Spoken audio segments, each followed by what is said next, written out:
When people talk about, oh my God, Steph Curry's unbelievable. Did you see him tie the game last night against the Lakers or win it or whatever it is, a shot? No, people don't say that because he hasn't been able to do it. Was I surprised he took the last shot and missed it? I knew he was going to miss the last shot. Of everyone on Golden State, open shot, fate of the universe on the line, or the Martians have the death beam pointed at Earth, you better hit it. I want Iguodala. Clutch time, a period where players either shrink in the spotlight or thrive under the pressure. A time that only a select few have fully mastered. But there's one player that continues to get bashed for his lack of clutch factor, and that is none other than Stephen Curry. But is this just the result of social media narratives, or is Curry truly not clutch? To answer this, we have to first establish what clutch actually means. Defining clutch isn't as simple as just the last second shot. Sure, those moments are iconic, but there's more to it than meets the eye. The NBA defines clutch in a much wider lens. Clutch time encompasses the final 5 minutes of a tight game, specifically 5 points or less, where every possession can make or break your team's hopes. So when fans of the league continue to debate whether Steph Curry is clutch or not, are they really taking everything into account? Well, here's Damian Lillard's field goal percentage and three-point percentage within the parameters of the NBA definition of clutch time. He shoots 41.5% from the field and 35% from three, which is fairly respectable. And here's Steph Curry, 39.1% from the field and 29.3% from three. A 2.4% drop in field goal percentage and a significant 5.7% drop in three-point percentage. Looking at these statistics alone, it's clear that the difference between one of the clutchest players in the league and a superstar that is so-called not clutch isn't that drastic under the NBA's specific parameters.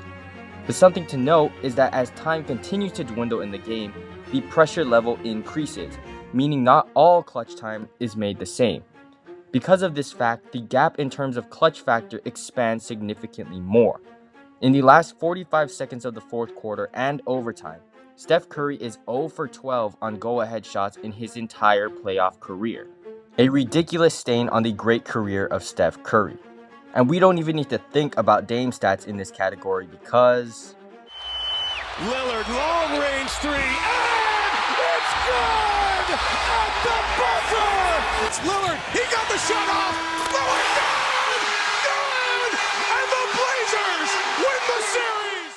Yeah, he definitely got Curry beat. But that's not to say that Steph Curry isn't clutch at all. In terms of game-winning shots alone, Steph leads the NBA with the most game winners with 5 seconds or less since 2013, with a total of 9.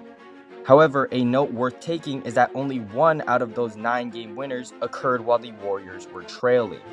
Steph has been known to be a very good front runner, meaning he can pile points on you in the clutch while his team is leading, which many fans bash him for because they don't consider that to be clutch.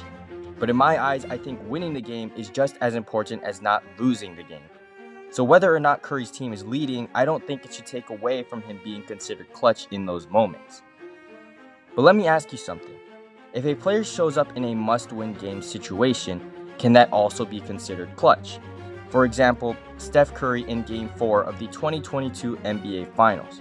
With the Warriors being down 2-1 and in Boston with the potential of going down 3-1, making a championship nearly impossible, Steph Curry showed out with 43 points and 10 rebounds on 54-50-89 splits, making him the second oldest player and third point guard ever to drop a 40-point, 10-rebound game in the finals, securing the win on the road and evening the series 2-2.